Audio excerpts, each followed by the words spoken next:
Bonjour très chers compatriotes, ezali wabino Pierre Mike Mulowai. Lelo tozoya kolobela situation ya République démocratique du Congo, tozali déjà na Tongo, tozali ba 4 heures du matin, tozozela marche et tout ça. Poto kende komona makambo oyo ekoleka na kati ya République démocratique du Congo. Il est 4 heures du matin et 13 minutes pour le moment. Tozokende koloba situation ya marche et tout ça. Tout le monde dit déjà que ndenge ba parti politique ezali divisé, ba parti politique c'est-à-dire que opposition ezali divisé, séparé et puis ezali déchiqueté.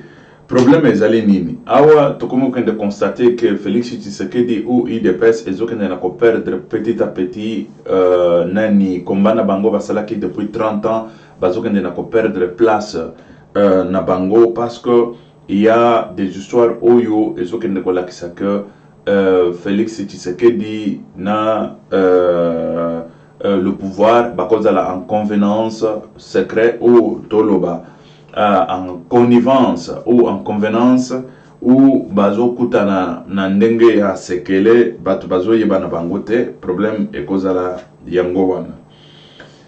Très chers compatriotes, pourquoi tozokende suko ko analyser babilo Congo? Parce que ce qui que la situation peut-être na kati ya République démocratique du Congo côté opposition bakozala ndenge bayokanaki bango nyonso balobi marche kozala le 26 aujourd'hui marche ezali mais IDPS a s'incliné et puis nani rencontre salamaki na Afrique du Sud et tout ça IDPS a tindaki ba envoyé spécial au lieu que Félix Tshisekedi azalawana et puis de deux ezali que ceux qui balobi marche ezali pona koboya ba machine à voter et puis na fichier électoral ezali entassé na 10 millions ya nani 10 millions ya ba bateau bazanga empreinte digitale 10 millions c'est déjà beaucoup. Biloko nyonso wana eza mabete soki balobi ki bakosala marche, mais pourquoi IDPS peut s'incliner, IDPS peut refuser, IDPS à cause de l'accord pour passer la marche le 26 oyo ba décrétaki bango nyonso ensemble. C'est ça aussi le grand problème parce que IDPS bon toloba na kamususu à cause la na raison na marque na ye, à cause la na ba moi concept na ye, à cause la na ye na ba idée na ye, à cause la na ye na banen, mais pourquoi Koboya, kokende marche pour ballon la machine à voter, parce qu'à lobby avec des machines ou sans machine, c'est-à-dire qu'il y a 50% ou probabilité avec machine ou probabilité à sans machine. Mais quand on vous dit qu'il y a la probabilité à sans machine, il faut faire la marche, il faut faire pression et tout ça. Mais pourquoi reculer? Wana ekomi ba question to komi ko se poser biso nyonso ezali ba question moko oyo ekomi ko pesa pitopale nakati ya opposition. Et IDPS, ce n'est pas parce que peuple peut-être que les alliés peuple mokobo deep beaucoup manipulé en gonne bolingi et tout ça, mais ce que nous cherchons les alliés n'engeni ni à libérer mboka wana na kati maboko ya ba criminel, mais ce qui que IDPS azali na moi stratégie na ya kosala il peut nous dire mais stratégie est la stratégie mokobo ya azobi sa peuple bobi mate bobi ma tamo IDPS mais non. Et ce qui que les locabilazo kende, c'est parce que le peuple était dans la rue. Ce n'est pas le peuple entre guillemets le peuple des l'IDPS. Non, non, non, non. Et puis toujours qu'on rappeler IDPS que mokolo ba soulèvement populaire et salamaki IDPS Félix Tshisekedi na papa na ye bazalaki na poto. Toloba papa na ye azaki malade azaki na poto. Asala qui peut déclaration, biso nyonso tokama ki déclaration ngo. Mais peuple, aza peuple pour le Congo, aza peuple il se prend en charge. Baboya ko landa babilo ko nyonso ko zoa babilo ko nyonso wana nani Etienne Tshisekedi alobaki. Et puis bat ba condamna ye bazate to fandaki na biso nye to lobelaki eloko moko te to fandaki na biso kaka nye to monaki kaka ke papa si akoli à Betaki les Bakou et tout ça. Mais cela ne veut pas dire que la République démocratique du Congo ou le combat de la République démocratique du Congo, ils allaient na exclusivité, il y a IDPS, mais non. Ils allaient na exclusivité, il y a IDPS et il y a un côté. Et ça, IDPS, il faut se rendre compte que azokende na ko se tromper, azokende na komi kosa na ndenge azokende kozua combat comme si c'était un combat de l'IDPS, comme si c'était un combat d'un parti politique. Non, ça c'est un combat de la République démocratique du Congo. Et puis, à ma grande surprise, ce n'est même pas une surprise. C'est une surprise ou une surprise. Bon, et que non, bon. Vous comprenez. Et la même surprise, c'est pourquoi? Parce que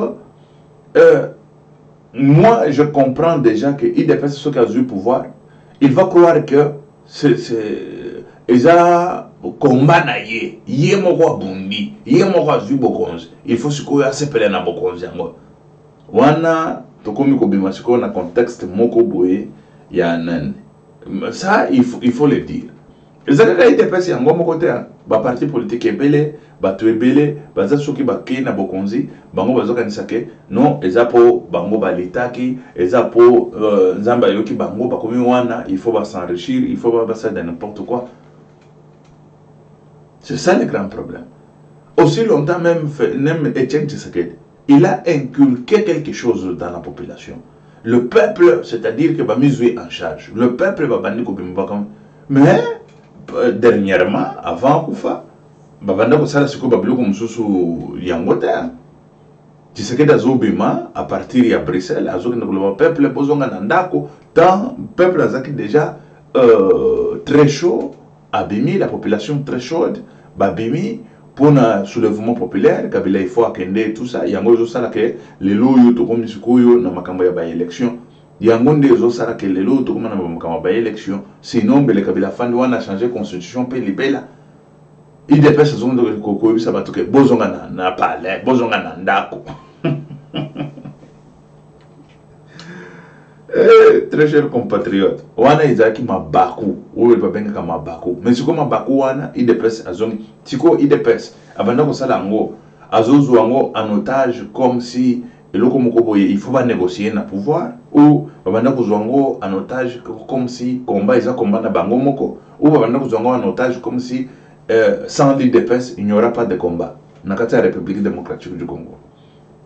IDPS soki a raté kozwa banani ba responsabilité na ye awa nakomi komona ke IDPS akobongisa sikoyo batu na kati ya nzela na ye ekozala parti politique etikali parti politique ya sango etikali parti politique ya nani ya ndenge wana ya mais oui né et c'est ça c'est c'est là que IDPS et c'est là qui parce que IDPS parce que tant Félix nani Tshisekedi Mulumba zalaki encore na force de frappe, mon frère. C'est-à-dire que force de frappe, c'est-à-dire qu'Azakna nos jeunes, il s'opposait à tout. Mobutu Salaboye, il s'oppose. Mobutu Salaboye, et c'est ça. Né le salaki IDPS. Mais le lot IDPS, tout comme on a comme ça ba réunion na bango en secret na pouvoir, ba biloko na bango en secret. Mais di ba biloko wana tuzo bisabino que il faut tirer attention, il faut essayer là, on n'en a pas besoin pour le moment.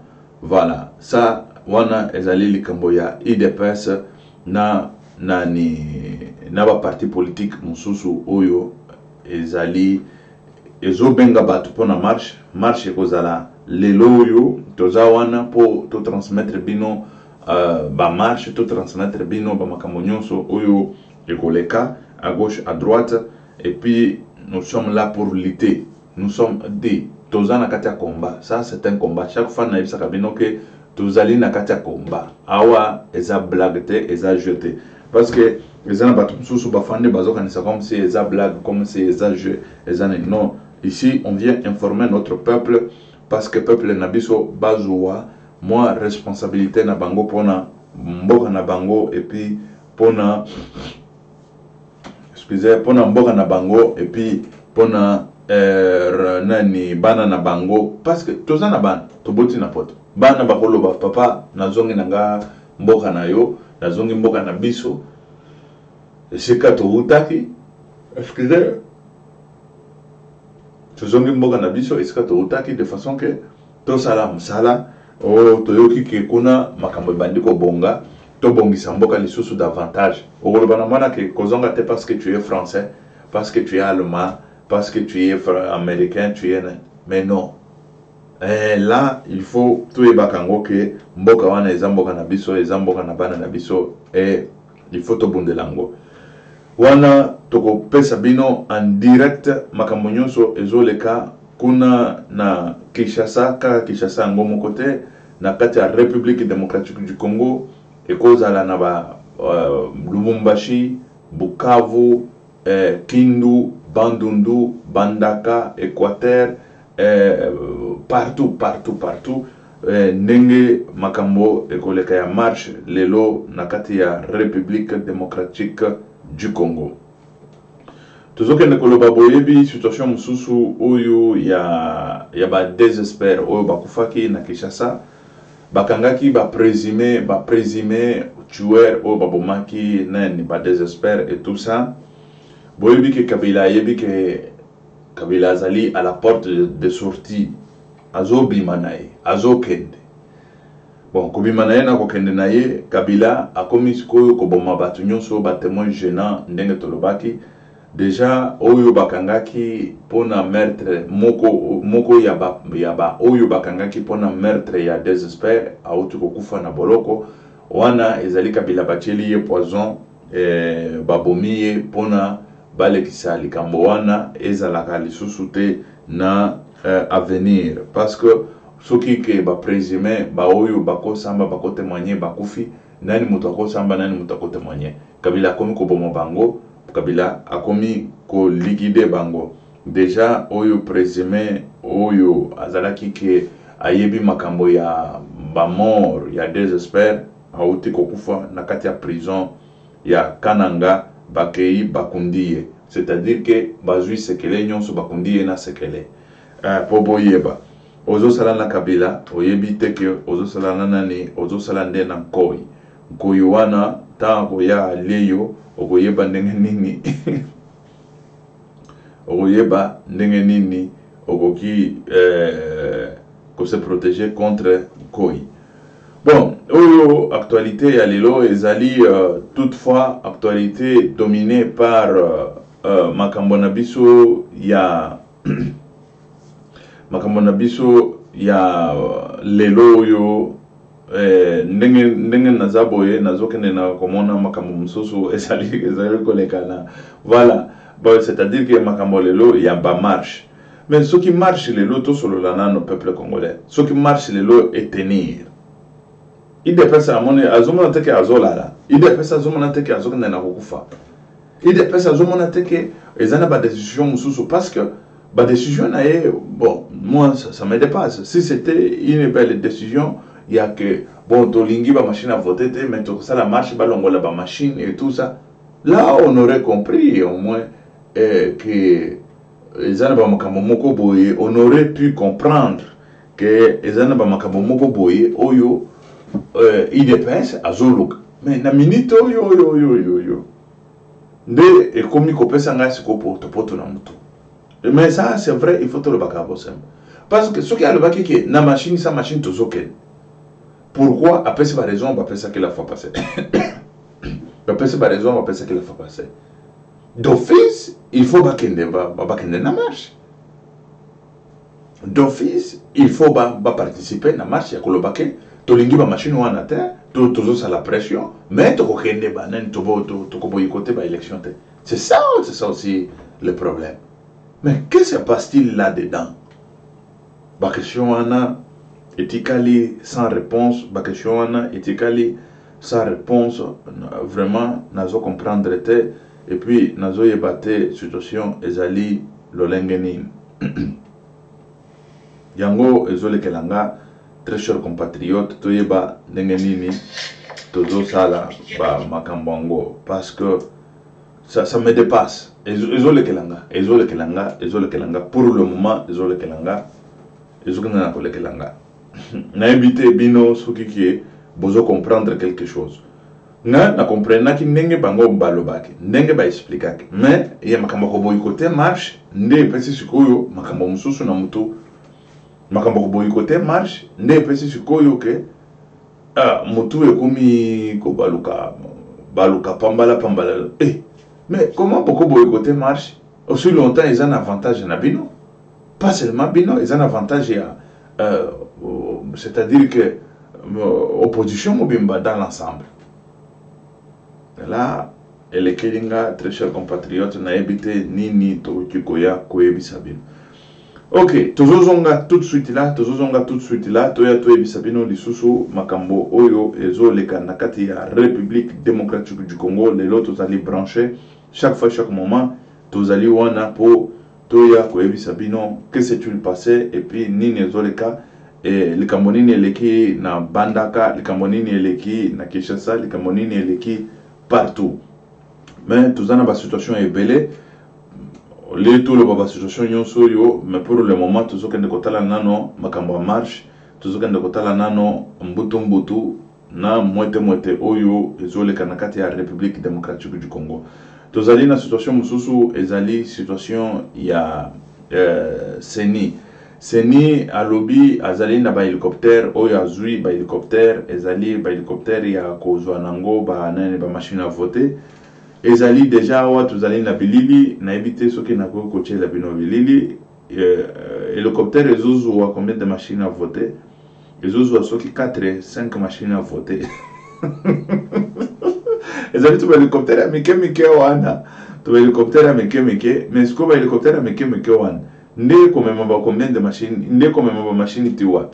Ils ont même 4 5 machines. Même pousse, ils ont même machine et belé comme l'hélicoptère. Mais je crois. La République démocratique du Congo. Ma machine a voté one. Oyo baba lobi ke bazoka nenango one. Hélicoptère les autres hélicoptères à 10 000. Il y a un mouké. Baboya ke hélicoptère oyo ya nani ya ONU baboya ke ba hélicoptère wana ya MONUSCO le bango ba yanto ba hélicoptère moko ya 10 000 ezozwa soki 4 machines à voter sikoyo même pour ce zozwa ebele mais sikoyo ba okende na ba machine wana ti ba kende nango ti zambe ba bisika nini oyo ba okende na ba machine à voter wana ba tiango na ba hélicoptère wana. Moi, je ne comprends pas. Je ne comprends pas. N'a évité que le 23 décembre, l'élection est causale. Et ce qui est l'élection est allée, et vous allez dans la circonscription, sous Oyo, voter. Pourquoi? Par manque de machines. Pourquoi? Par manque de nani. Outil Yaseni. Tout ce qui est coaché la bino, situation sous situation sous les alliés, situation. Il y a 5 chantiers, il y a République démocratique du Congo, token de Tomonaka, Makambo Oyo, Ezoleka, Nakati, il y a République Ezaka Kishasa et Ngomo côté, mais cette fois-ci, token de Komona, Binomoko Bokoyoka, Bangomoko Bakoloba, Ezali Wapi. Voilà. L'évolution de la modernité. Situation yo il a dit, il a fait. Vous avez bien au territoire à Basoko. Omogani. Basakani. À toi là-bas, territoire à Basoko. Tu as dit que l'autoroute, tu as dit l'autoroute, c'est l'autoroute à Nzete. Révolution de la modernité. Il a dit, il a fait. Tembete. Révolution de la modernité. Il a dit, il a fait. Eh Nzambe, il a dit, il a fait. Otabne mo nzela mutu ke koleka. Tande tout tambola ngomo kwa kumbe ko tindi. Ni vele ko tambola te. Je crois que ce soit. Révolution de la modernité. Voilà.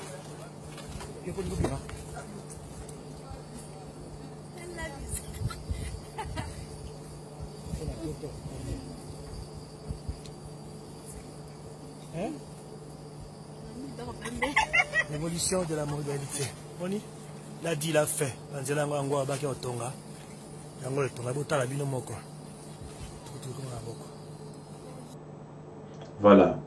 Bomoni ba 5 chantiers oyo balaka kibiso et pas ya Joseph Kabila dans na ba autoroute oyo alaka kibiso dans ya ba no ya ba campagne à la fois passée on va faire des autoroutes on va construire je ne sais pas quoi bon na éviter ceux qui bomoni ba autoroute oyo Kabila construire biso siko Shadari akoya construire nini et Shadari akoya kosala nini batongo wana balingi okendete balingi koyiba biso ba élection balingi même organiser ba élection moko ezali crédibilité pourquoi parce que bambongo nyonso ya kotonga nango ba route bazo yiba bazo kenda kochanga na bapana ma pampers na ba Suisse wana bouti kolanda bouti komona bouti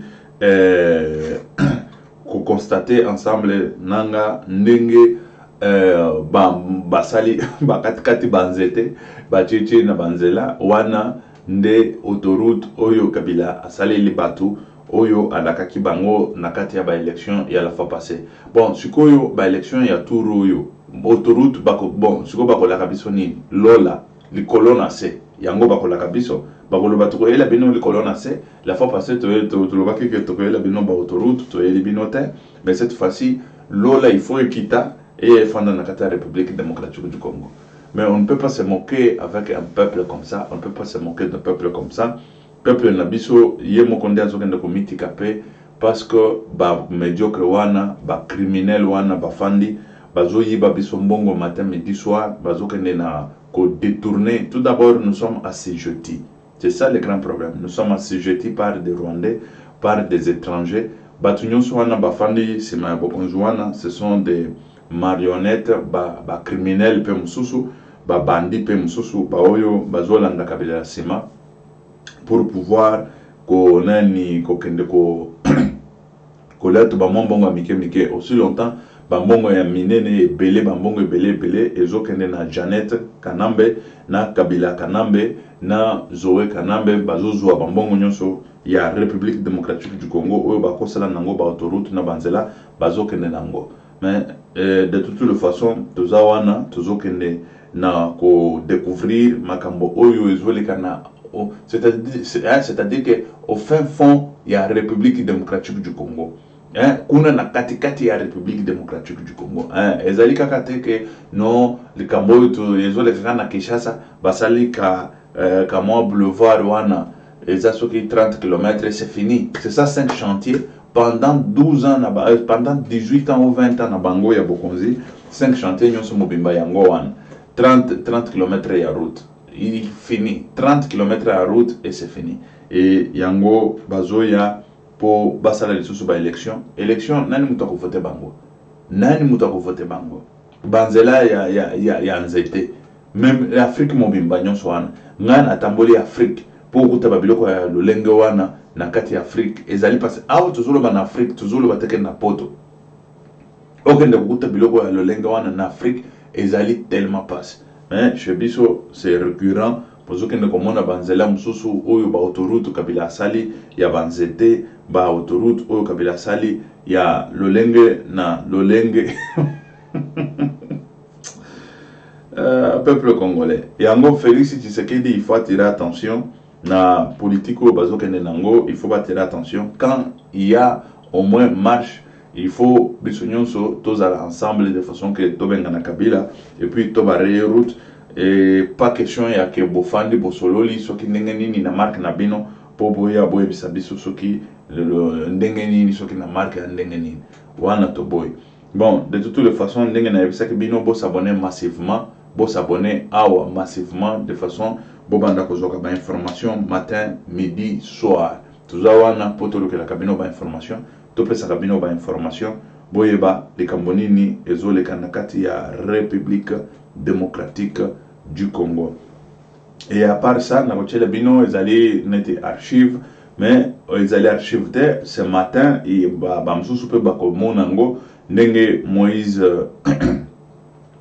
Katumbi alobaki et puis ndenge pe alobaki na lingala na Swahili et tout ça tozokende tokolanda ndenge abengisaki ba partisan na ye abengisaki bato na ye abengisaki peuple na ye parce que ezali peuple ya République démocratique du Congo oyo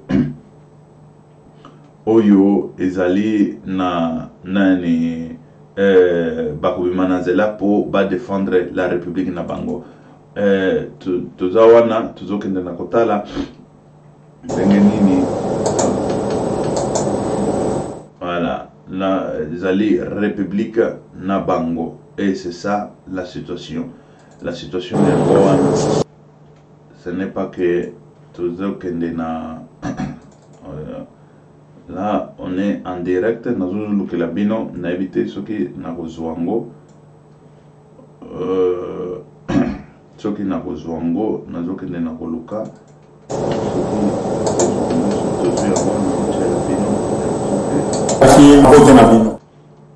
nazwi yango te e na preparaki mais nazwi yango te, tala kaka boskizenga ezali babilili oyo na preparaki de façon que natie la peuple na biso bakende komona, mais de toute façon problème eza te, toza wana po topesa bino information matin midi soir.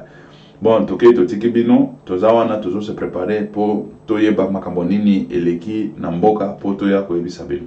Ok, merci, ciao. Ezalaki wa bino Pierre Mike Mulowai. Bon s'abonner massivement. Toza wana lelo po topesa bino information na bakanale na biso nyonso gauche droite tozokende na kopesa bino ba information ndenge il faut.